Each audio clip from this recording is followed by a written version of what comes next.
김민준 부부의 해외여행 소식에 박희숙은 제게 자랑스레 말했습니다. 어머니, 저희 이번에 약 5억 원짜리 호화 여행 가요. 다 민준이 덕분이죠.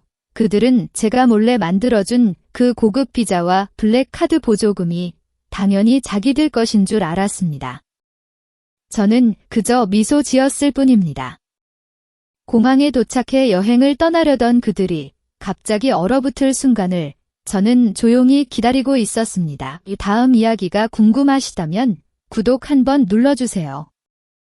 여러분의 한마디가 새로운 사연을 만들어줍니다. 안녕하세요. 제 이름은 이지연입니다. 35, 한성투자에서 임원 자리를 맡고 있습니다. 오늘 저는 제 인생에서 가장 중요한 순간을 맞이했습니다. 전 남편이 된 김민준 씨와의 7년 결혼 생활을 끝내는 날이었지요. 법정은 늘 그렇듯 차갑고 삭막했습니다. 텅 빈 공간, 그 싸늘한 기운이 마치 제 마음 같았어요. 에어컨 때문만은 아니었습니다.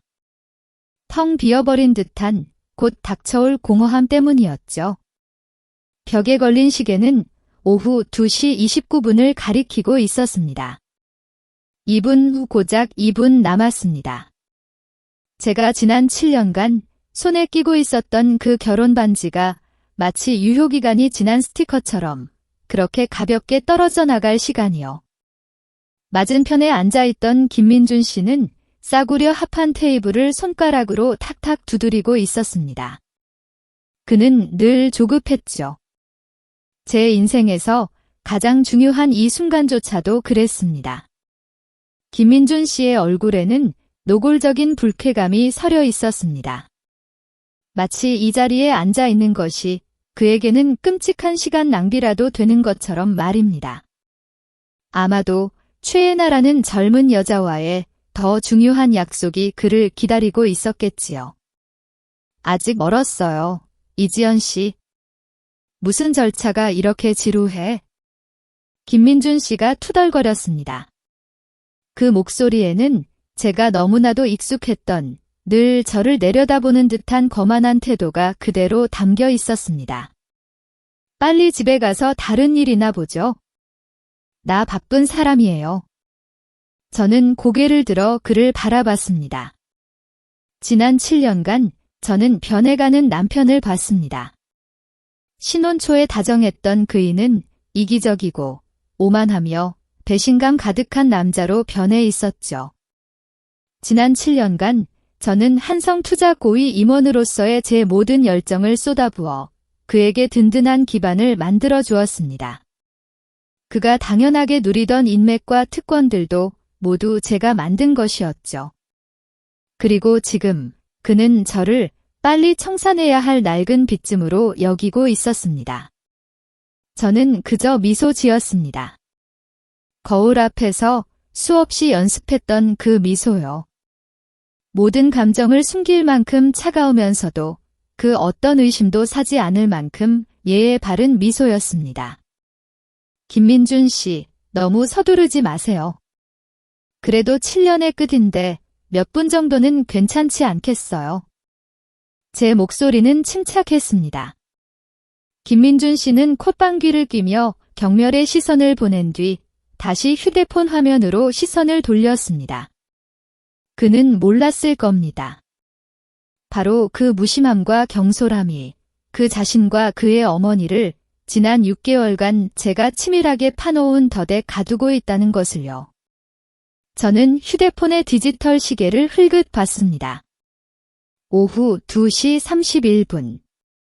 호적 담당 직원이 서명과 도장이 찍힌 2장의 이혼 확인서를 테이블에 내려놓고 무미건조한 목소리로 선언했습니다. 두 분의 혼인 관계는 지금 이 시간부로 공식적으로 종료됩니다. 그 순간 제 무릎 위에 놓여있던 휴대폰 화면을 제 손가락이 가볍게 눌렀습니다. 단순한 버튼이었지만 그것은 무자비한 전쟁의 시작을 알리는 총성이었습니다. 제가 치밀하게 준비해온 일련의 행동들을 활성화시키는 신호였죠.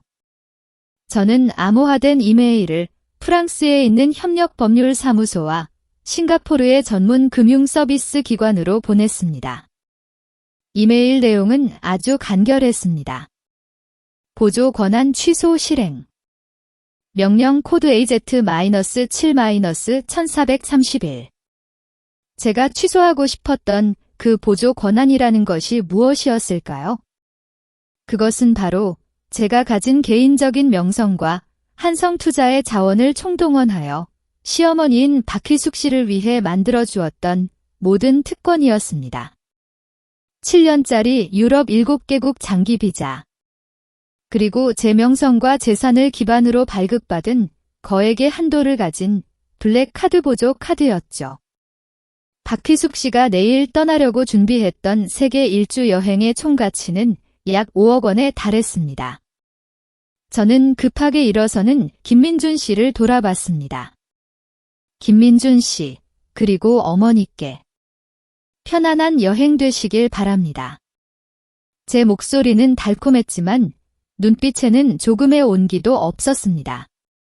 내일이 어머님 인생에서 가장 중요한 여행이라고 들었어요. 김민준 씨는 제 말에 잠시 움찔했지만 이내 승리감에 찬 미소를 지었습니다. 이지연 씨, 쓸데없는 소리 마시죠. 어머니 일은 이제 당신이 상관할 바가 아닙니다. 아, 드디어 이 황금 감옥에서 벗어나다니. 정말 다행이네요. 그는 말을 마친 뒤 저를 한 번도 돌아보지 않고 마치 수천 킬로그램의 짐을 벗어던진 사람처럼 서둘러 방을 나갔습니다. 저는 그의 뒷모습이 문 뒤로 사라지는 것을 지켜보며 깊게 숨을 들이쉬었습니다. 모든 행운이 영원하지는 않아. 김민준 씨, 당신이 말한 그 황금 감옥에 당신은 방금 스스로 문을 잠그고 당신 어머니까지 함께 끌어들인 거야? 저는 호적과를 천천히 걸어 나왔습니다. 마치 다시 태어난 것 같은 기분이었습니다.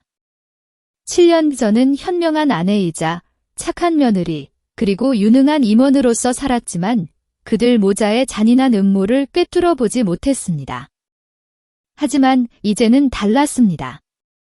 이 결혼의 끝은 지난 6개월간 제가 치밀하게 준비해온 완벽한 복수 계획의 시작이었으니까요. 친애하는 시청자 여러분, 제 인생의 7년이 한 남자와 그 어머니를 위해 그렇게 허망하게 흘러갈 줄은 정말 꿈에도 몰랐습니다. 저는 한성투자에서 제 모든 열정을 바쳤습니다. 밤낮 없이 일하고 중요한 프로젝트들을 성공으로 이끌었죠.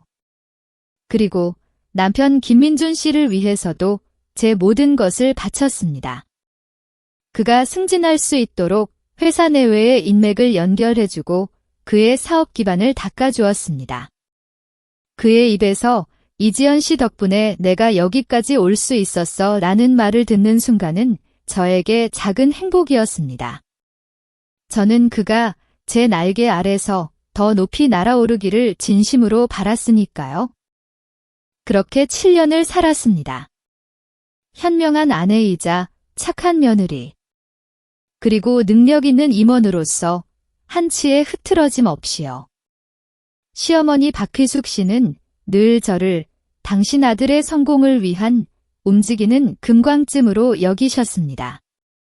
제게 늘 우리 민준이를 위해 더 열심히 해야지 며느리 으라고 말씀하셨죠.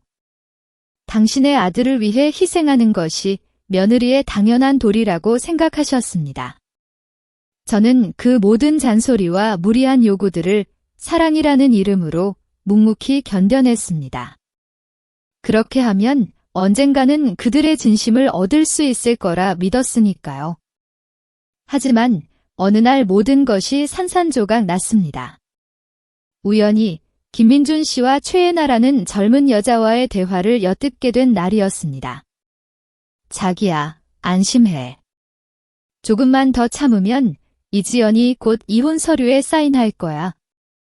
엄마가 다 알아서 처리하고 있으니까 이지연이 의심할 시간도 없을 거야. 자기가 우리 엄마의 착한 며느리가 되는 거지? 머리를 망치로 얻어맞은 듯 했습니다. 심장이 얼어붙는 것 같았죠. 하지만 더 끔찍한 것은 바로 다음에 들려온 시어머니 박희숙 씨의 목소리였습니다. 그날 저는 우연히 김민준 씨와 시어머니의 통화를 듣게 되었습니다. 얘야, 민준아. 너는 내 일이나 신경 써라. 이지연, 걔는 한성투자에서 코 박고 일하느라 정신없으니 아무것도 모를 거야. 내가 알아서 이지연을 제자리로 돌려보낼 테니. 그 며느리 자리, 순하고 말 잘 듣는 최애나 같은 애가 오래 지킬 수 있지? 그 말을 듣는 순간 제 심장은 문자 그대로 갈갈이 찢기는 것 같았습니다. 제가 그토록 존경했던 시어머니가 저를 배신한 것도 모자라 아들의 외도를 알고도 감싸고 심지어 조장하기까지 했다니. 그제야 모든 것이 이해가 되었습니다. 시어머니가 저에게 일을 더 많이 맡기고 제가 바쁘게 살도록 유도했던 모든 행동들이 다 그들의 음모를 감추기 위한 것이었다는 것을요. 저의 헌신은 그들에게 이용 가치 있는 도구에 불과했습니다. 그 순간 저는 더 이상 슬프지 않았습니다. 모든 감정은 차가운 재로 변해버렸고 그 자리를 채운 것은 오직 분노, 그리고 복수를 향한 맹렬한 결의뿐이었습니다. 눈물 한 방울 나오지 않았습니다. 눈물이 메마르면서 그 자리에 단단한 얼음이 박히는 기분이었습니다. 저는 그날부터 제 모든 것을 걸고 복수 계획을 세우기 시작했습니다. 지난 6개월간 저는 아무렇지 않은 척 여전히 헌신적인 아내이자 착한 며느리 그리고 바쁜 임원으로 살았습니다. 하지만 그들 뒤에서 저는 밤낮 없이 움직였습니다. 제 금융 전문가로서의 모든 지식을 동원하여 김민준 씨의 모든 거래, 그가 숨겼던 개인적인 빚들을 면밀히 추적했습니다. 결혼 전에 김민준 씨와 제가 맺었던 투자 자문 계약서의 조항들을 활용하여 그의 주식 계좌에 대한 모든 결정권을 확보했습니다. 그 모든 과정은 합법적이고 치밀하게 준비되었으며 흠잡을 데 없이 완벽했습니다. 저는 스스로를 시한폭탄으로 만들었습니다. 언젠가는 터져서 그들의 모든 것을 파괴할 강력한 시한폭탄으로요. 비밀리에 최 변호사와 김 탐정을 고용했습니다. 국제적인 법률 문서들을 준비하고 그들의 약점을 찾아냈습니다. 겉으로는 아무것도 모르는 듯 웃는 얼굴로 김민준 씨와 박희숙 씨를 대했지만 제 마음속에서는 차가운 복수의 칼날이 매일매일 더욱 날카롭게 벼려지고 있었습니다. 시어머니의 비자와 블랙카드를 취소한 지 몇 시간 뒤 제 휴대폰이 울렸습니다. 정 씨에게서 온 문자 메시지였습니다. 정 씨는 박희숙 씨 여행단에 제가 몰래 심어둔 여행 가이드였습니다. 아, 예상대로예요. 박희숙 여사님, 지금 출국 수속 구역에서 난리도 아닙니다. 김민준 씨도 방금 달려왔어요. 카드 거절당하고 비자 취소됐다고 소리 지르는데 정말 무섭네요. 사람들이 다 쳐다봐요. 저는 차가운 미소를 지었습니다. 계획 1단계, 성공기라는 글자가 제 머릿속에 선명하게 떠올랐습니다. 김 탐정에게 메시지를 보냈습니다. 인천국제공항으로 가주세요. 멀리서 지켜볼 겁니다. 저는 그들 모자가 그들의 착각을 깨닫는 첫 순간을 제 눈으로 직접 보고 싶었습니다. 그들이 이혼한 것은 그저 편리한 도구가 아니라 스스로 판단하고 행동하는 한 사람이라는 것을요. 택시가 국제선 출국장 근처를 지날 때 저는 김민준 씨를 봤습니다. 고급 승용차에서 허둥지둥 내리더니 초조하고 화난 얼굴로 공항 안으로 뛰어들어가는 모습이었습니다. 분명 어머니에게서 첫 전화를 받았겠지요. 저는 기사님께 그냥 직진해주세요. 조금만 더 보고 싶어서요. 라고 말했습니다. 시어머니의 여행 일정을 저는 잘 알고 있었습니다. 오늘 밤 파리행 비행기였죠. 하지만 이제 비자도 결제할 카드도 없었습니다. 박휘숙 씨는 입국 심사대를 통과할 수 없을 겁니다. 약 5억 원짜리 세계 일주 여행, 최고급 호텔, 개인 서비스, 화려한 파티들. 이 모든 것이 탑승 게이트 앞에서 산산조각 날 것이었습니다. 저는 눈을 감았습니다. 지난 7년간 시어머니의 말도 안 되는 비난과 무리한 요구를 견뎌야 했습니다. 저를 움직이는 금광으로 아들의 성공을 위한 도구로만 여겼죠. 하지만 이제 그들이 몰랐던 시한폭탄의 뇌관은 이미 점화되었습니다. 눈을 뜨자 택시는 이미 공항구역을 벗어나고 있었습니다.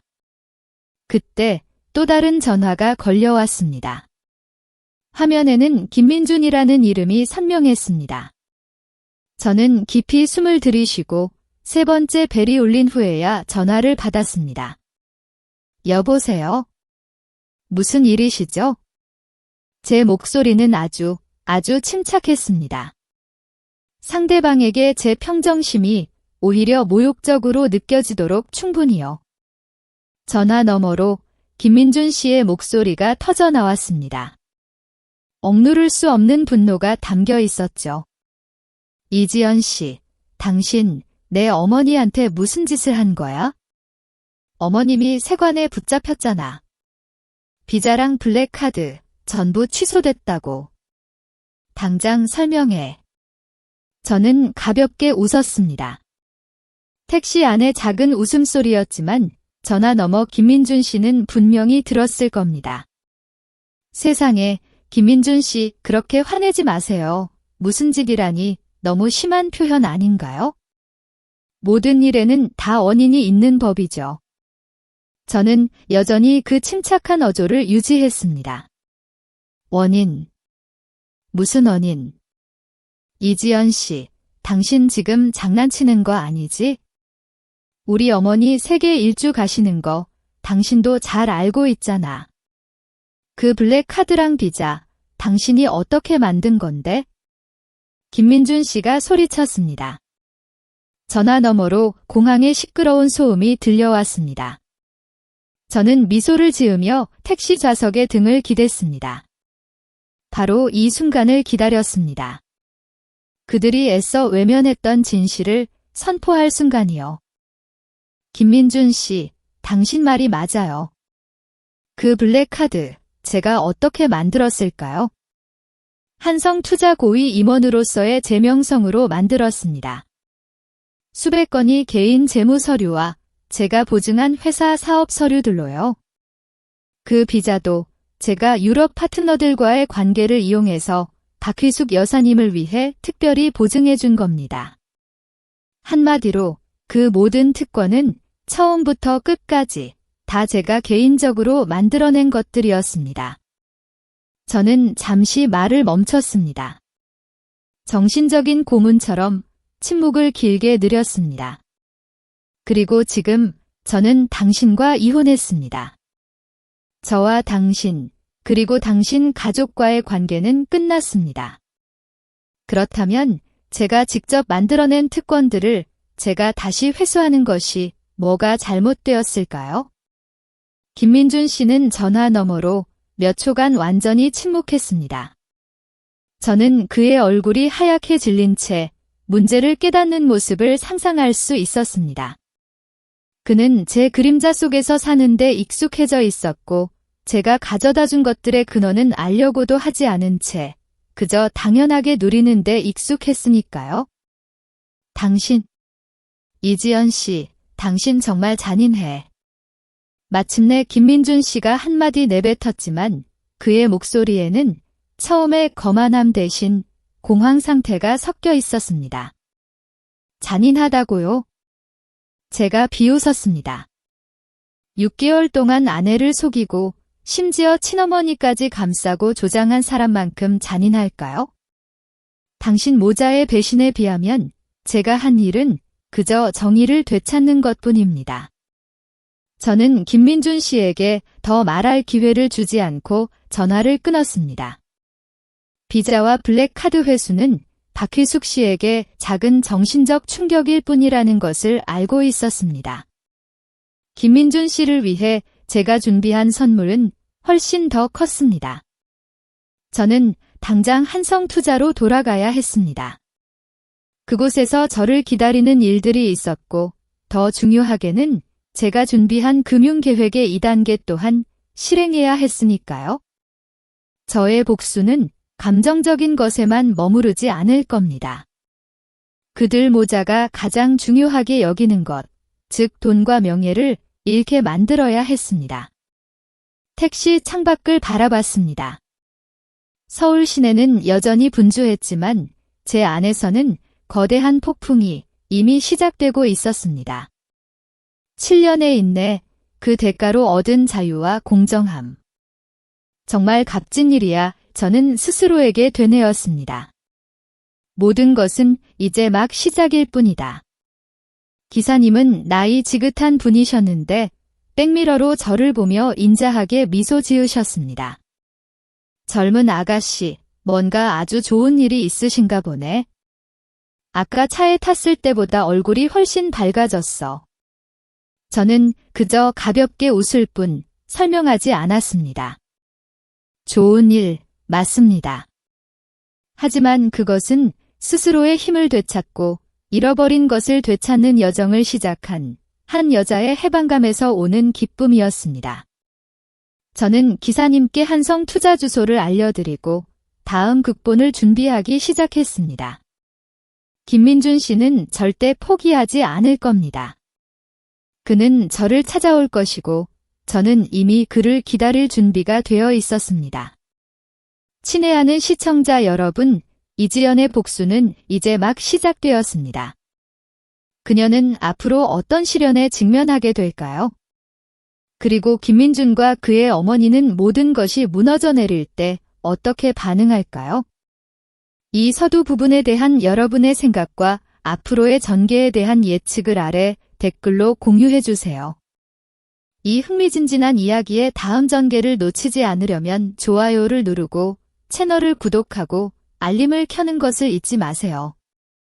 김민준 씨와 박희숙 씨는 모든 것을 잃은 후에도 여전히 저를 향한 복수심에 불타 있었습니다.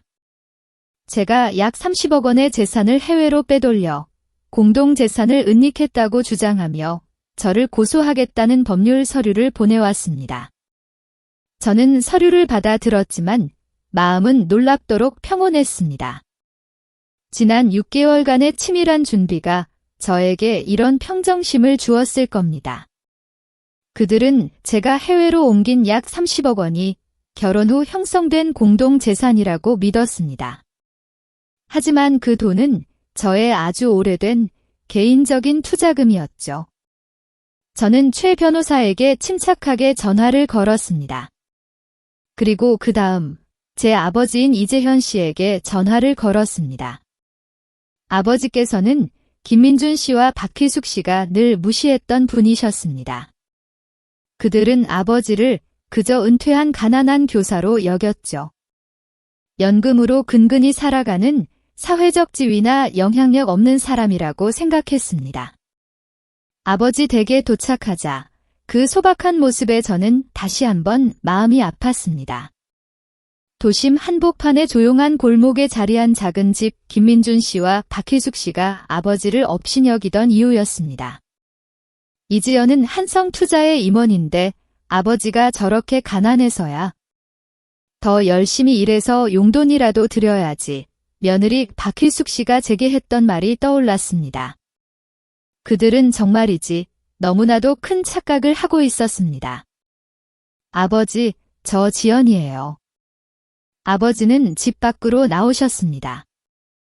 단출한 셔츠와 면바지 차림. 인자하고 복스러운 얼굴이었지만 눈빛은 예리하고 형형했습니다. 나이든 평범한 교사 같지 않았습니다. 우리 딸 왔니? 많이 야위었네. 고생이 많았지? 아버지는 저를 꼭 안아주셨습니다. 저는 아버지의 품에서 잠시나마 모든 것을 잊을 수 있었습니다. 걱정 안 해요, 아버지. 그냥 좀 바빴을 뿐이에요. 아버지가 준비해 주신 신탁계좌 서류 좀 보러 왔어요. 우리는 아버지의 서재로 들어갔습니다. 특별할 것 없는 방이었습니다. 경제학, 법학, 역사 서적으로 가득 찬 작은 서재. 아버지는 책장 뒤에 숨겨진 금고를 여셨습니다. 그리고 두꺼운 서류철을 꺼내 테이블에 올려놓으셨습니다. 이게 내가 필요할 모든 것이다. 우리 딸. 그것은 제가 18살 때 스위스 JCK 은행에 개설된 개인 신탁 계좌의 서류였습니다. 약 30억 원이 김민준 씨와 그의 어머니가 저를 고소하려 하는 바로 그 돈이었습니다. 저는 서류를 받아 들고 한 장 한 장 넘겼습니다. 모든 것이 공증되고 법적으로 확인되어 있었습니다. 신탁계약서의 첫 조항에는 이 자산은 수혜자 이지연의 절대적인 개인 자산이며 혼인관계나 부부 공동재산에 의해 영향을 받지 않는다라고 명시되어 있었습니다. 아버지, 정말 완벽해요. 제가 감탄하며 말했습니다. 아버지는 흐뭇하게 웃으셨습니다. 아버지는 내가 유능하고 재능 있는 사람이라는 걸 오래전부터 알고 있었지. 하지만 아버지는 알았다. 인생이라는 게 재능만으로 되는 게 아니라는 걸 너를 위해 가장 든든한 방패를 준비해야 한다고 생각했단다. 김민준이나 박휘숙 같은 사람들은 겉모습만 보지? 차나 집 같은 거 말이다. 그들은 진정한 재산이 장기적인 안목과 준비에 있다는 것을 결코 이해하지 못할 거다. 시어머니 박휘숙 씨가 아버지를 시시한 교사 나부랭이라고 경멸하던 순간들이 떠올랐습니다. 이지연은 한성투자 임원인데 아버지가 저렇게 가난해서야. 돈 벌어서 아버지 부양해야지. 그들은 정말이지 끔찍한 착각을 하고 있었습니다. 아버지는 다른 서류철을 꺼내셨습니다. 그리고 이건 김민준 씨가 너에게 꾼 약 5억 원의 빚에 대한 증거란다. 3년 전 중국에서 실패한 프로젝트에 투자하려고 너한테 빌렸던 돈 말이다.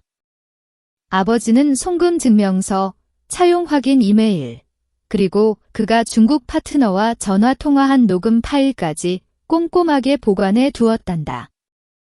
그는 너에게 빚을 졌지? 내가 그에게 빚진 게 아니란다. 저는 아버지를 바라봤습니다. 감동으로 눈물이 핑 돌았습니다. 아버지, 왜 이 모든 걸 다 하셨어요? 이 어리석은 지연이는? 아버지는 제 머리를 가볍게 톡 치셨습니다. 난 내 아버지잖니? 내가 말하지 않아도 늘 내 삶을 지켜보고 있었다. 내 결혼 생활이 행복하지 않다는 것도 알고 있었고, 너와 내 시어머니 김민준 씨 사이에 문제가 있다는 것도 알고 있었지. 아버지는 내가 마땅히 받아야 할 자유와 공정함을 얻기를 바랐단다.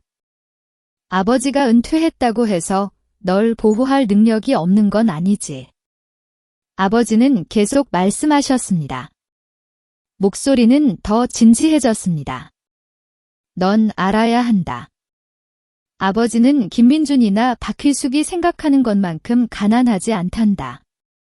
몇몇 대기업의 지분, 부동산, 현금을 합치면 총 가치는 수천억 원에 달하지. 아버지는 이 모든 인맥을 활용해서 내가 한성투자에서 큰 프로젝트를 수주할 수 있도록 도시계획과와의 관계를 통해 너를 지원했단다. 김민준 씨는 내 성공이 내 재능과 아버지의 후원이 결합된 결과라는 것을 결코 알지 못했을 거다. 그리고 이제 아버지는 이 모든 것을 동원해서 이 법적 싸움에서 너를 도울 거란다. 이 사실은 저를 충격에 빠뜨렸습니다. 저는 늘 스스로의 힘으로만 모든 것을 이뤘다고 생각했습니다. 하지만 아버지는 지난 세월 동안 조용히 제 길을 열어주고 저를 보호하고 계셨던 겁니다. 아버지, 제가 미안해요. 너무 늦게 알아봐서. 괜찮다. 우리 딸 그저 내가 혼자가 아니라는 것을 믿기만 하면 돼. 이제 이 모든 서류를 최 변호사에게 전해주거라. 그는 그의 몫을 할 것이다. 너는 그저 내 경력에 집중하렴. 저는 아버지를 꼭 안았습니다. 잃었던 힘이 다시 돌아오는 것을 느꼈습니다. 이 증거들로 그들의 약 30억 원 소송은 기각될 뿐만 아니라 저는 약 5억 원의 빚을 받아내는 반소에서도 크게 승소할 기회를 얻게 될 것입니다. 제가 떠나기 전 아버지는 덧붙이셨습니다. 미지연, 김민준과 박휘숙은 또 다른 술수를 쓸 거다. 그들은 한성투자에서 너를 공격할 것이고 그들의 인맥을 동원해서 너를 비방하려 할 거야. 준비해야 한단다. 알겠어요, 아버지. 저는 물러서지 않을 거예요. 저는 약속했습니다. 저는 완전히 다른 마음가짐으로 아버지의 집을 나섰습니다. 더 이상 전 남편 가족과 맞서 싸우는 외로운 임원이 아니었습니다. 저는 이재현의 딸, 엄청난 재산과 광범위한 인맥, 그리고 무엇보다 침묵하는 아버지의 끝없는 사랑으로 후원받는 딸이었습니다. 저는 개인 신탁계좌 서류와 김민준 씨의 약 5억 원 빚에 대한 모든 증거를 최 변호사에게 넘겼습니다. 그는 놀라움과 경외심 가득한 눈빛으로 서류들을 검토했습니다.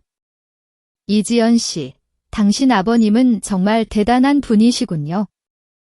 이 서류들은 법적으로 완벽할 뿐만 아니라 당신의 절대적인 투명성을 증명합니다. 이 개인 신탁 계좌로 우리는 그들의 주장을 반박할 뿐만 아니라 근거 없는 소송으로 의뢰인에게 손해를 끼친 것에 대해 그들에게 벌금을 물릴 수도 있을 겁니다. 그럼 이제 어떻게 해야 할까요, 변호사님? 물론이죠. 이지연 씨, 우리는 두 가지를 동시에 할 겁니다. 첫째, 약 30억 원에 대한 고소를 전면 반박할 겁니다. 개인 신탁 계좌를 공개하여 그들이 근거 없는 소송을 제기한 것에 대해 망신을 줄 겁니다.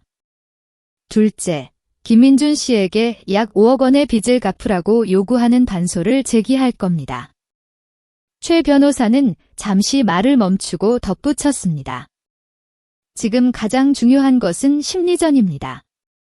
그들의 목적은 돈뿐만 아니라 회사 앞에서 당신의 명예를 훼손하고 압력을 가하는 것입니다. 당신은 정신력을 굳건히 하고 계속해서 효과적으로 업무를 수행해야 합니다. 준비되어 있습니다, 변호사님. 그들이 제 경력에 영향을 미치도록 두지 않을 겁니다.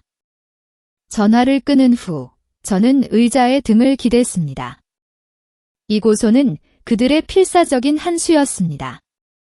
그들은 제가 고위 임원의 위치에 있으니 법적 문제에 휘말리는 것을 두려워하여 양보할 것이라고 생각했을 겁니다. 하지만 그들은 착각했습니다. 저는 평화를 돈으로 사는 사람이 아니니까요. 저는 이메일을 열고 방금 받은 고소장에 대한 간결한 내부 보고서를 작성하기 시작했습니다. CEO 강과 한성 투자이사회에 보내는 것이었습니다. 저는 숨기지 않고 이혼 후 재산 분쟁 및 확고한 법적 근거에 대한 통지라는 제목을 명시했습니다. 내용에는 전 남편 김민준 씨로부터 약 30억 원에 대한 고소장을 받았음을 명확히 밝혔습니다. 저는 이 돈이 개인 신탁 계좌를 통해 관리되는 혼전 개인 재산이며 부부 공동 재산과 무관함을 확신했습니다. 저의 결백을 증명하기 위한 모든 법적 증거를 제공할 것을 약속했습니다. 그리고 이 사건이 한성투자에서의 제 명성과 업무에 영향을 미치지 않을 것임을 약속했습니다.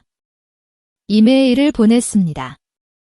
이 공개적인 행동은 김민준 씨와 박희숙 씨에게 경고가 될 것입니다. 그들의 명예훼손 시도는 오히려 그들이 늘 공동 소유라고 생각했던 저의 부하 능력에 대한 반박할 수 없는 증거와 맞서게 할 뿐입니다. 게다가 이는 한성투자에게도 제가 이 소송으로 인해 제 위치를 흔들리지 않을 것임을 확고히 하는 메시지였습니다. 책상 위에 놓여 있던 낡은 결혼 사진을 바라봤습니다. 이제는 서랍 속에 넣어두었지만요. 지난 7년간 저는 맹목적으로 살았습니다. 이제 모든 것이 명확해졌습니다. 이 싸움은 단지 돈을 되찾는 것을 넘어 제 명예와 정당함을 되찾는 싸움이었습니다. 저는 첫 재판을 위한 준비를 마쳤습니다. 재판 당일, 저는 놀랍도록 침착한 마음으로 법원에 들어섰습니다. 차분한 회색 정장을 차려입고 단정하고 전문적인 모습이었습니다. 저는 버림받은 아내가 아니라 제 재산과 명예를 지키는 고위 임원으로서 이곳에 왔습니다. 김민준 씨와 박희숙 씨는 일찌감치 와 있었습니다. 박희숙 씨는 검은색 벨벳 한복을 입고 여전히 우아함을 잃지 않으려 했지만 얼굴에는 극도의 긴장감이 역력했습니다. 김민준 씨는 초췌한 얼굴로 어머니 옆에 앉아 있었는데 저를 향한 눈빛에는 증오와 함께 두려움이 뒤섞여 있었습니다. 그들은 제가 이렇게 공개적으로 맞설 줄은 상상도 못했을 겁니다. 저의 변호인 최 변호사님은 완벽한 자신감으로 등장했습니다.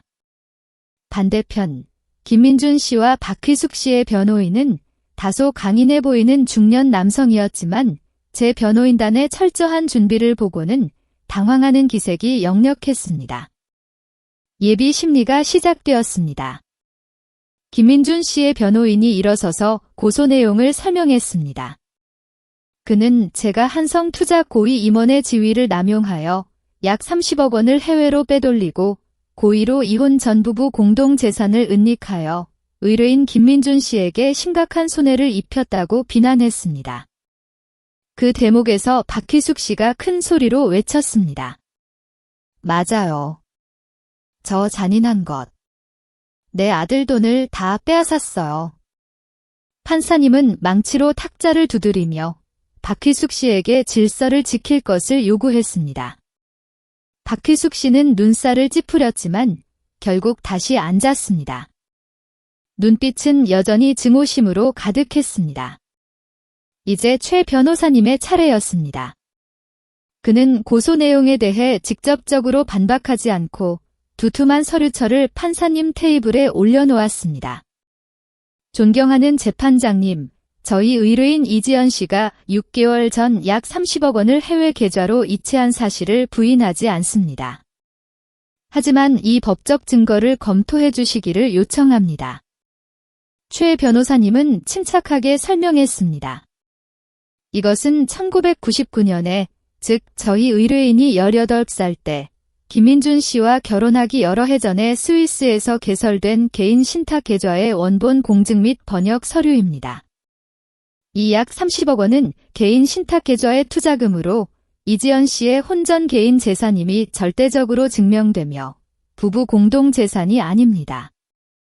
신탁 계약서에는 법적 구속력이 있는 조항이 명시되어 있습니다.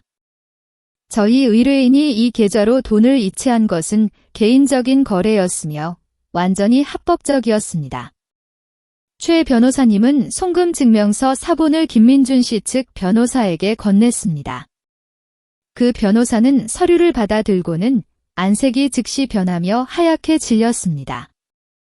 그는 김민준 씨와 박희숙 씨를 향해 마치 왜 이 계좌의 존재를 나에게 말하지 않았소? 라고 묻는 듯한 이해할 수 없다는 눈빛으로 돌아봤습니다. 김민준 씨와 박희숙 씨 또한 완전히 당황했습니다. 그들은 서로를 멍하니 바라봤습니다. 그들은 약 30억 원이 제가 고의로 숨긴 공동저축 자금이라고만 생각했지, 제 아버지가 수십 년 전부터 만들어준 신탁계좌에서 비롯된 개인 재산일 줄은 결코 몰랐던 것입니다. 최 변호사님은 그들에게 정신을 차릴 시간을 주지 않았습니다. 그는 다음 단계로 넘어갔습니다. 반소였습니다. 존경하는 재판장님, 김민준 씨와 박희숙 씨 측의 고소장이 근거 없음을 증명하는 확고한 법적 근거에 따라 저희는 동시에 저희의 반소 또한 검토해 주시기를 요청합니다. 저희는 김민준 씨가 저희 의뢰인에게 개인 빚 약 5억 원을 상환해야 한다고 요청합니다. 최 변호사님은 두 번째 서류처를 제시했습니다. 이것은 이지연 씨의 개인 계좌에서 김민준 씨에게 송금된 거래 내역 증거입니다. 차용 증명서와 그가 중국에서 실패한 프로젝트에 투자하기 위해 돈을 빌렸음을 확인하는 이메일 증명서까지 있습니다. 저희 의뢰인은 혼인 기간 동안 김민준 씨에게 이 금액을 빌려주었으며 현재까지 상환되지 않았습니다. 법정 전체가 숨죽였습니다. 김민준 씨는 벌떡 일어섰습니다. 그의 얼굴은 핏기 하나 없이 하얗게 질려 있었습니다. 아니요. 제가 빚진 게 아니에요. 그건 공동 돈이에요. 김민준 씨가 큰 소리로 외쳤습니다. 판사님은 망치로 탁자를 두드리며 김민준 씨에게 질서를 지킬 것을 요구했습니다. 변호사님, 이 반소 증거에 대해 할 말이 있습니까? 김민준 씨의 변호사는 더듬거렸습니다. 존경하는 재판장님, 저는 이 증거를 검토할 시간이 더 필요합니다. 시간은 필요 없습니다. 변호사님, 최 변호사님이 날카롭게 반박했습니다. 이지연 씨의 개인 계좌에서 송금된 증거와 차용 확인 서류는 모두 공증되어 있습니다. 만약 귀하의 의뢰인이 이 약 5억 원이 선물 또는 합법적인 공동재산임을 증명할 수 있다면 제시해 주십시오. 그렇지 않다면 재판장님께서 저희의 반소 요청을 승인해 주시기를 고려해 주십시오. 예비 심리는 김민준 씨 모자의 혼란 속에서 순식간에 끝났습니다. 그들의 변호사는 새로운 증거를 검토할 시간을 달라고 법원에 요청했습니다. 제가 최 변호사님과 법정을 나설 때 안에서 박희숙 씨가 고함치는 소리가 들렸습니다. 너 대체 무슨 짓을 한 거야, 김민준? 신탁 자금이라니. 너 이지연이 그렇게 부자인 거 몰랐어? 이제 어떡해. 걔가 내 빚을 갚으라고 하잖아. 이 바보야. 저는 뒤돌아보지 않았습니다. 저는 알고 있었습니다. 이 일격은 단지 돈에 대한 것이 아니라 김민준 씨 스스로와 그의 어머니의 현명함에 대한 그의 믿음을 완전히 무너뜨리는 일격이라는 것을요. 그들은 너무나도 경솔했고 너무나도 오만했습니다. 그리고 이제 그 대가를 치러야 했습니다. 예비 심리 이후 모든 것이 놀랍도록 조용해졌습니다. 김민준 씨 모자는 더 이상 저를 귀찮게 하거나 전화하지 않았습니다. 그들은 개인 신탁 계좌 증거와 약 5억 원의 빚에 대처하기 위해 분주할 것이라는 것을 알고 있었습니다. 최 변호사님은 그들이 공식 재판을 2주 연기해달라고 요청했다고 제게 알렸습니다. 그들은 승산이 없다는 것을 알고 조용히 고소를 철회하려 할 것이라고 저는 짐작했습니다. 하지만 저는 경계를 늦추지 않았습니다. 김민준 씨가 쉽게 물러날 사람이 아니라는 것을 알고 있었으니까요. 한성투자에서의 제 경력 또한 여전히 위협받고 있었습니다. 그동안 저는 한성투자이사회 회의를 준비했습니다.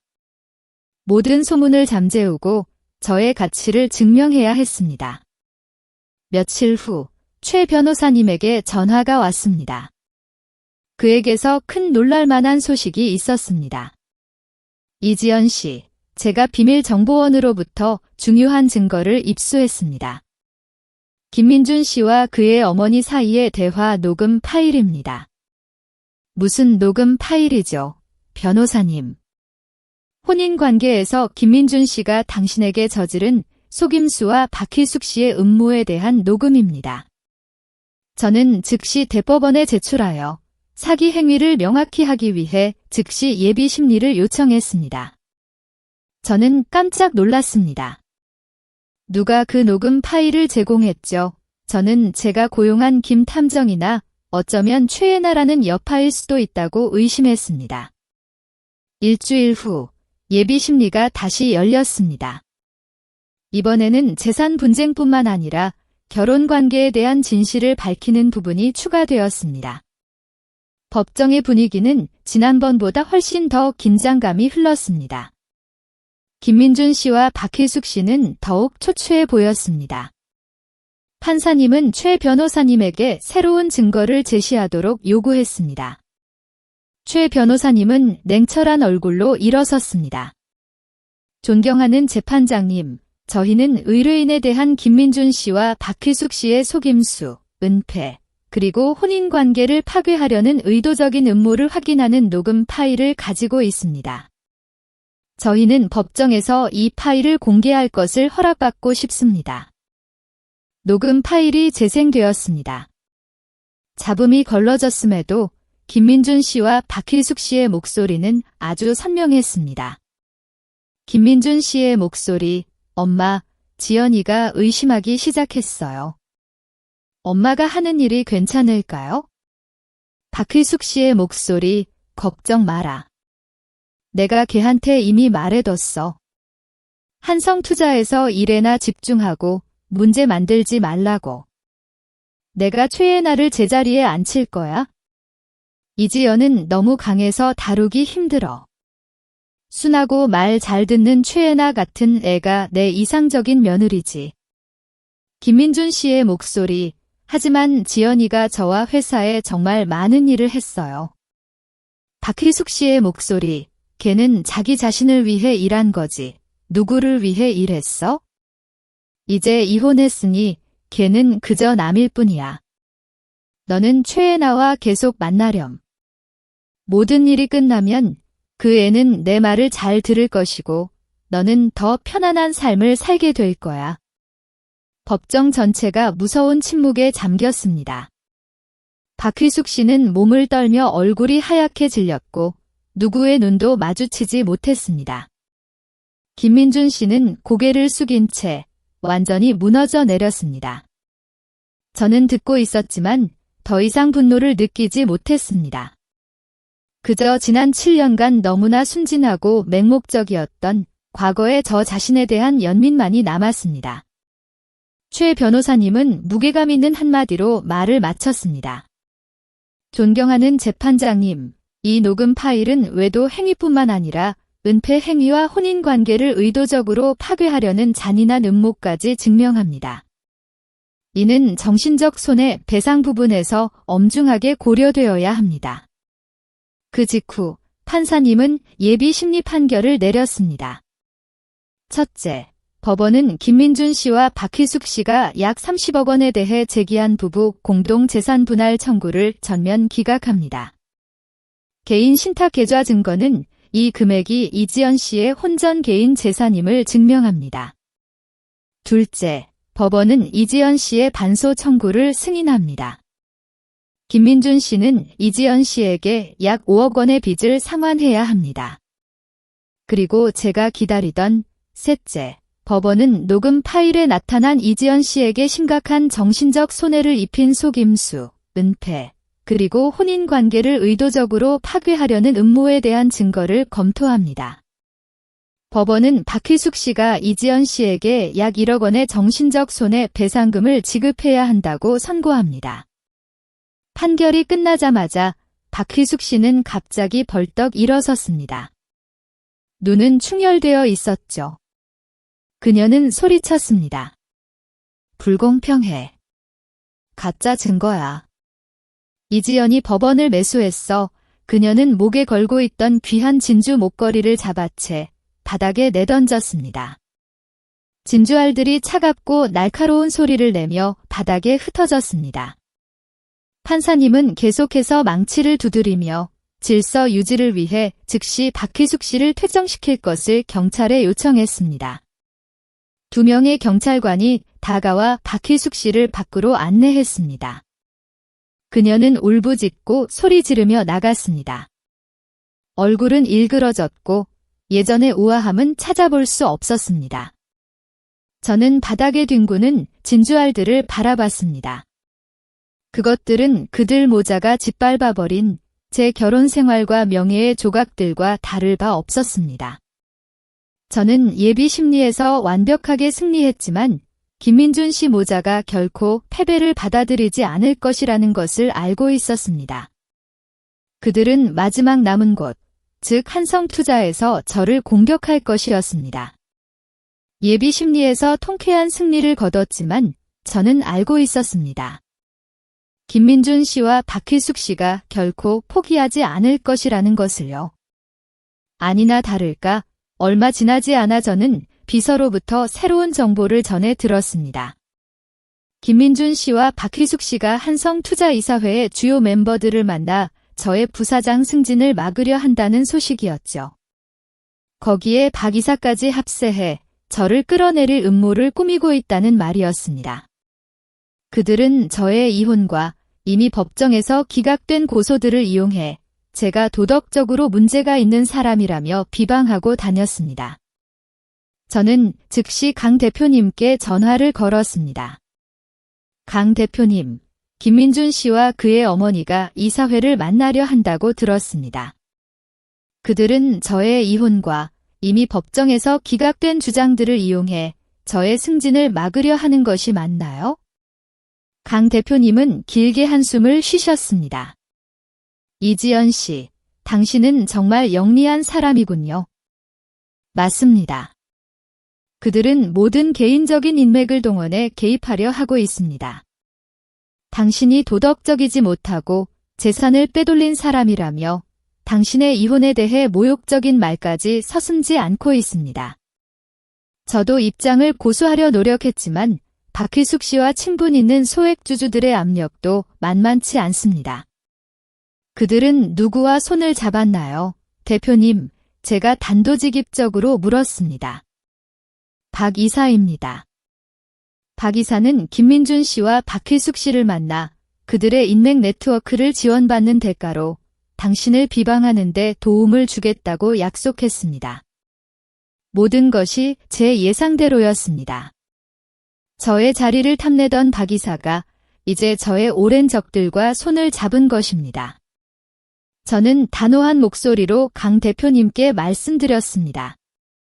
대표님, 다음 이사회 회의에서 저는 그들과 직접 대면할 기회를 갖고 싶습니다. 제 결백과 가치를 직접 증명할 기회가 필요합니다. 이지연 씨, 이례적인 일이기는 하지만 필요한 조치이기도 합니다. 대표님, 만약 한성투자가 능력과 회사의 이익 대신 소문과 비방에 근거하여 부사장직을 임명한다면 이곳은 더 이상 제가 헌신하고 싶은 곳이 아닐 겁니다. 강 대표님은 잠시 침묵하셨습니다. 좋습니다. 이지연 씨, 제가 당신과 김민준 씨, 그리고 박 이사가 참석하는 3자 대면 회의를 주선하겠습니다. 당신에게는 30분의 발표 시간이 주어질 겁니다. 전화를 끊자 제 마음은 결의로 가득 찼습니다. 이것이 모든 음모를 종식시킬 마지막 기회라는 것을 알고 있었습니다. 저는 즉시 아버지 이재현 씨에게 전화를 걸었습니다. 아버지, 마지막으로 한 가지 부탁드릴 일이 있어요. 무슨 일이냐, 우리 딸. 아버지, 도시계획과 남 국장님께 연락 좀 해주세요. 이사회 회의 직전에 강 대표님과 비공개 만남을 주선해주세요. 남 국장님께서 경인 스마트시티 프로젝트에 대해 그리고 한성투자가 저의 능력에 대해 얼마나 신뢰하는지 강 대표님께 직접 설명해 주셨으면 해요. 강 대표님께 한성투자가 저를 잃으면 수천억 원짜리 프로젝트를 잃게 될 거라는 것을 명확히 보여줘야 해요. 아버지는 크게 웃으셨습니다. 우리 딸, 정말 똑똑하구나. 걱정 마라. 아버지가 이미 다 준비해 두었단다. 남 국장님께서 회의 직전에 너에게 영상통화를 걸어주실 거야. 너는 그저 내 능력에 대한 발표 준비만 잘하면 된단다. 아버지의 후원 덕분에 저는 가장 강력한 무기를 준비할 수 있었습니다. 탁월한 업무 보고서와 정부와의 든든한 관계. 저는 김민준 씨, 박희숙 씨, 그리고 박 이사에게 제가 단지 뛰어난 금융 전문가일 뿐만 아니라 한성투자의 성공에 없어서는 안 될 핵심 연결고리라는 것을 증명할 것입니다. 회의는 한성투자의 VIP 회의실에서 진행되었습니다. 분위기는 극도로 긴장되어 있었습니다. 강 대표님과 박 이사, 그리고 저, 고발인 자격으로 김민준 씨도 참석했습니다. 회의가 시작되기 직전 강 대표님의 휴대폰이 울렸습니다. 그는 양해를 구하고 회의실 밖으로 나가 전화를 받았습니다. 저는 그 전화가 아버지께서 주선해 주신 도시계획과 남 국장님으로부터 온 전화라는 것을 알고 있었습니다. 강 대표님이 돌아왔을 때 그의 얼굴은 완전히 변해 있었습니다. 긴장감 대신 흥분과 명확한 존경심이 서려 있었죠. 그는 저를 경외심 가득한 눈으로 바라봤습니다. 여러분, 잠시 중단해서 죄송합니다. 강 대표님은 더 힘찬 목소리로 말을 시작했습니다. 이 자리를 빌려 좋은 소식을 전합니다. 우리 한성투자가 시의 핵심 프로젝트인 경인 스마트시티 프로젝트에 대한 독점 협상 초청을 받았습니다. 이는 매우 큰 프로젝트이며 그들은 이지연 부장님의 추진 능력에 절대적인 신뢰를 표했습니다. 저는 김민준 씨와 박 이사를 바라봤습니다. 김민준 씨의 얼굴은 경악으로 창백해졌고 박 이사는 분노에 찬 얼굴로 미간을 찌푸렸습니다. 그들이 공동 소유라고 생각했던 그 인맥이 사실은 아버지의 후원 덕분에 오직 저에게만 속한 것이었음을 이제야 알게 된 것입니다. 강 대표님은 회의를 시작하며 바로 본론으로 들어갔습니다. 김민준 씨, 제가 이곳에 당신을 초대한 것은 이지연 부장님에 대한 당신의 고발 내용을 다시 설명하도록 하기 위함입니다. 당신의 증거가 무엇인지 명확히 말해 보십시오. 김민준 씨는 일어서서 애써 자신감을 되찾으려 했습니다. 강 대표님, 이지연 씨는 저와 제 가족을 속였습니다. 그녀는 회사 내 직위를 남용하여 개인적인 부를 축적했고 공동재산 약 30억 원을 해외로 빼돌렸습니다. 그녀는 부장으로서의 자격이 없으며 부사장은 더욱 될 수 없습니다. 박 이사가 거친 어조로 덧붙였습니다. 강 대표님, 이 소송은 한성투자의 명성에 심각한 영향을 미쳤습니다. 우리는 저 같은 깨끗한 이력을 가진 리더가 이 자리를 맡아야 한다고 생각합니다. 저는 미소 지었습니다. 차가운 미소였습니다. 그리고 회의실 중앙으로 걸어 나갔습니다. 강 대표님, 그리고 박 이사님. 제가 명확히 할 3가지가 있습니다. 첫째, 재산 빼돌리기 혐의에 대해. 저는 이미 법원과 회사에 개인 신탁계좌 서류를 모두 제출했습니다.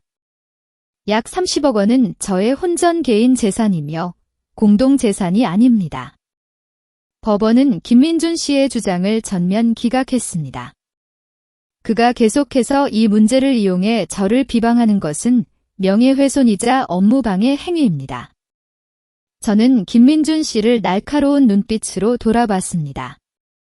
김민준 씨, 당신은 법원으로부터 약 5억 원의 빚을 저에게 상환하라는 명령을 받았다는 것을 기억해야 합니다. 누가 사기를 치고 재정적으로 궁핍한 사람입니까? 확실히 저는 아닙니다. 김민준 씨는 저와 마주할 용기도 없이 한 발짝 뒤로 물러섰습니다. 둘째, 도덕성 부족 혐의에 대해 저는 계속해서 박 이사를 똑바로 쳐다봤습니다. 제가 회사에 수천억 원짜리 프로젝트를 가져오기 위해 집중하는 동안 어떤 이들은 적들과 손잡고 저의 승진을 방해하려는 음모를 꾸미느라 바빴습니다. 저는 이사회가 누가 진정으로 회사의 이익을 우선시하는지 현명하게 판단할 것이라 믿습니다. 마지막으로 저는 제가 지난 3년간의 업무 실적과 제가 준비한 아시아 시장 개발 전략 제안이 담긴 두툼한 보고서를 테이블에 올려놓았습니다. 셋째, 이것은 저의 지난 3년간의 탁월한 업무 보고서와 제가 준비한 아시아 시장 개발 전략 제안서입니다. 저는 빈말이 필요 없습니다. 저는 증거와 이익으로 저의 가치를 증명합니다.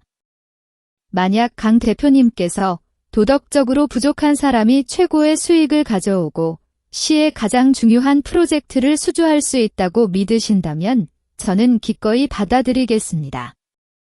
하지만 그렇지 않다면 대답은 이미 너무나 명확하다고 생각합니다. 강 대표님은 계속해서 고개를 끄덕였습니다. 그의 태도는 완전히 저에게 기울어져 있었습니다. 이지연 씨, 나는 당신을 믿습니다. 당신의 능력과 투명성은 이미 증명되었습니다. 이 사회는 법적으로 명확해진 개인적인 문제로 인해 영향을 받지 않을 것입니다. 저는 이지연 부장님의 승진이 계획대로 진행될 것임을 선포합니다. 김민준 씨는 의자에 풀썩 주저앉았고 얼굴에는 완전한 절망감이 서려 있었습니다. 박 이사는 강 대표님, 그럴 수 없습니다. 더 신중히 검토해야 합니다. 라며 반대하려 했지만 충분히 검토했습니다. 강 대표님이 차가운 목소리로 대답했습니다. 회사는 성공을 가져올 사람이 필요합니다. 다른 사람의 사생활을 떠벌리는 사람보다는 말이죠. 박 이사님, 당신은 당신의 프로젝트에 집중하는 시간을 가져야 합니다. 저는 김민준 씨를 마지막으로 바라봤습니다. 이 일격이 그에게 돌아올 모든 기회를 완전히 빼앗아 버렸다는 것을 알고 있었습니다. 그는 돈을 잃었고 명예를 잃었으며 이제는 저의 경력에 해를 끼칠 능력마저 잃었습니다. 저의 복수는 단순히 공정함을 되찾는 것을 넘어 저 자신의 가치를 확고히 하는 것이었습니다. 최애나 씨에게서 녹음 파일을 받은 후 저와 최 변호사님은 즉시 주도권을 잡았습니다. 우리 손에는 두 가지 강력한 증거가 있었습니다.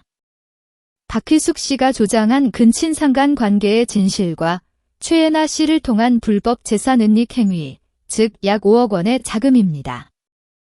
하지만 자금 세탁과 직권 남용이라는 형사 고발은 여전히 저를 위협하고 있었습니다. 저는 경제수사대가 저를 신문하기 전에 김민준 씨, 박희숙 씨, 그리고 박 이사를 궁지에 몰아넣어야 한다고 결심했습니다. 저와 최 변호사님, 그리고 김 탐정이 수집한 김민준 씨와 박 이사의 경인 스마트시티 프로젝트 관련 재무 기록을 분석하는 데 착수했습니다.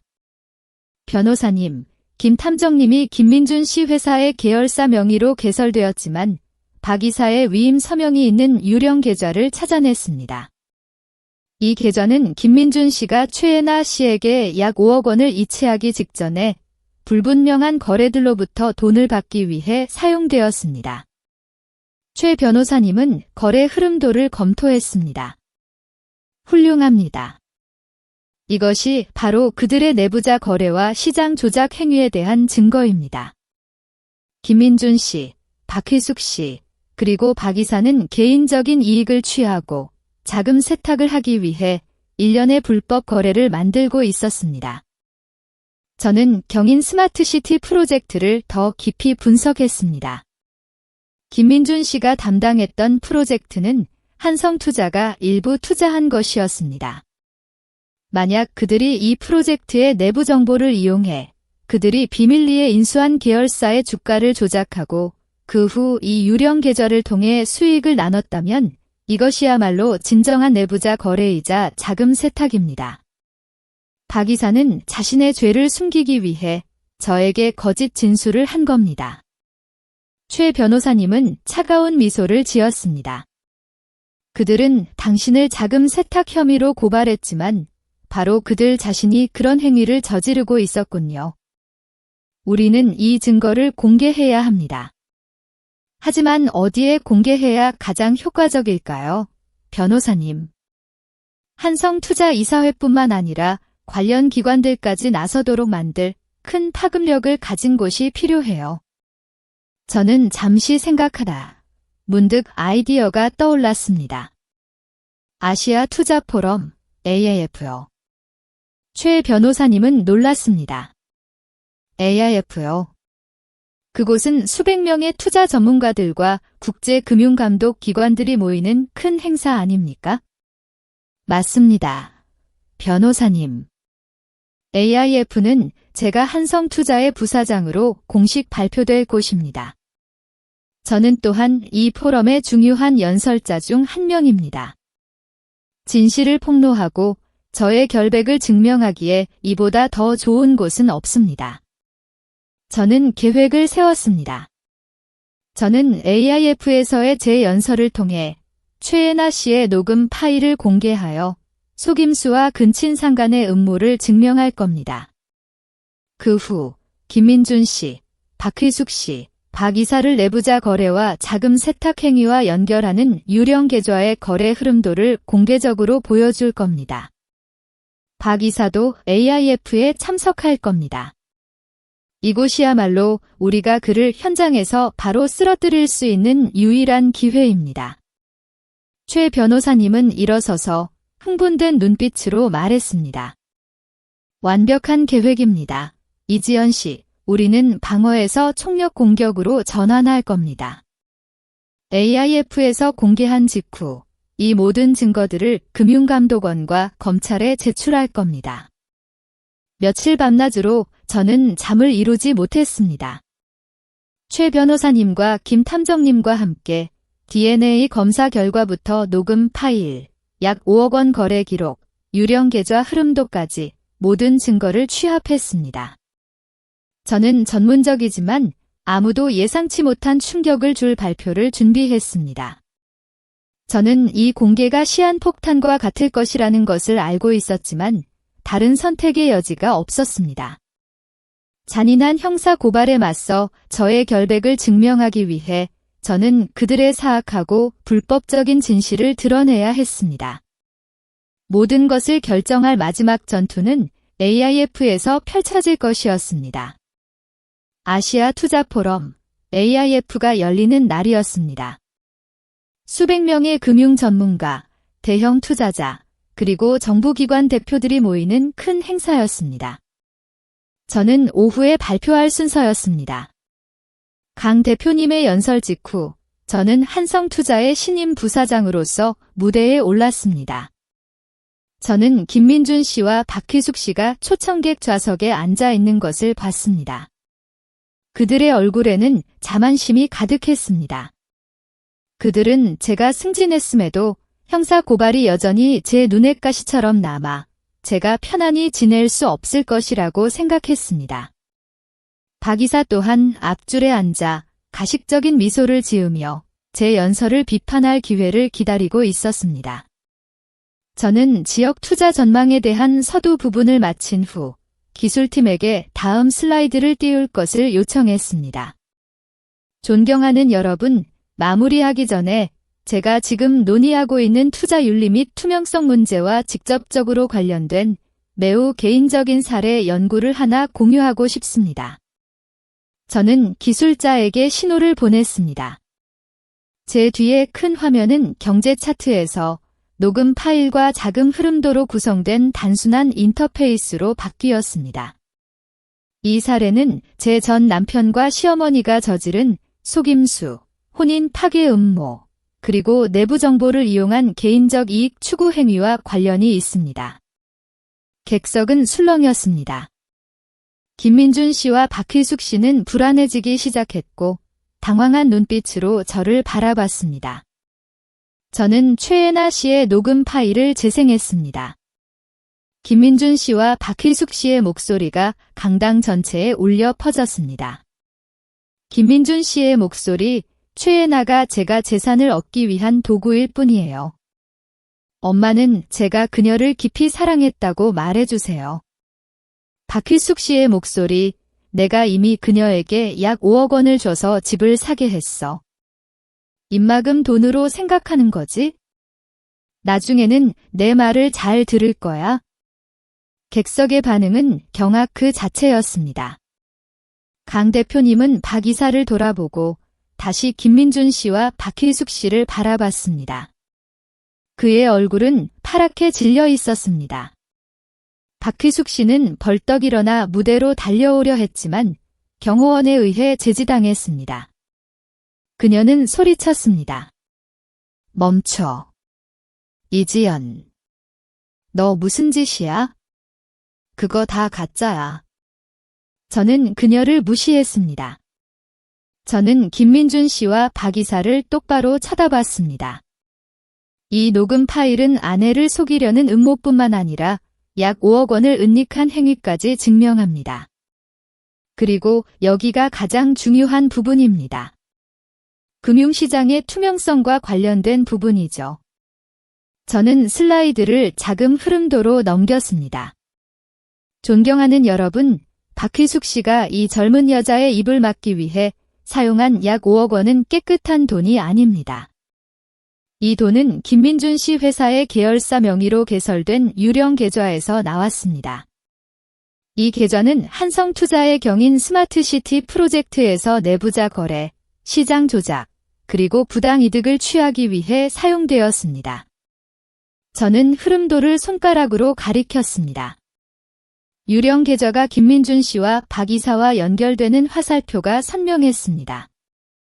이 재무 증거는 김민준 씨, 박희숙 씨, 그리고 특히 박 이사가 한성투자의 내부 정보를 불법적인 이득을 취하는 데 공모했음을 보여줍니다. 이 행위는 단순한 내부자 거래를 넘어 조직적인 자금 세탁입니다. 저는 연설을 마쳤습니다. 제 눈빛은 강당 전체를 훑었습니다. 그들은 제가 직권남용과 자금 세탁 혐의로 고발당했다고 주장했지만 바로 그들 자신이 박 이사를 포함하여 시장의 투명성과 한성투자의 이익을 파괴하고 있었습니다. 강당은 웅성거리는 소리로 폭발했습니다. 저는 성공했습니다. 그들의 사악한 관계의 진실뿐만 아니라 김민준 씨, 박희숙 씨, 박 이사의 형사경제 범죄 혐의까지 가장 중요한 포럼에서 폭로한 것입니다. 이제는 저에게만 증거가 있는 것이 아니라 수백 명의 사람들, 그리고 관련 기관들까지 모두 목격했습니다. 이지연 씨의 결정에 대해 어떻게 생각하시나요? 여러분이라면 그녀의 입장에서 다른 선택을 하셨을까요? 여러분의 생각을 댓글로 자유롭게 나눠주세요. 저는 하나하나 소중히 읽어보겠습니다. 이 이야기가 여러분의 마음을 움직이거나 깊은 생각을 하게 했다면 좋아요를 누르고 감동을 나눌 것 같은 분들께 공유해 주시는 것 잊지 마세요.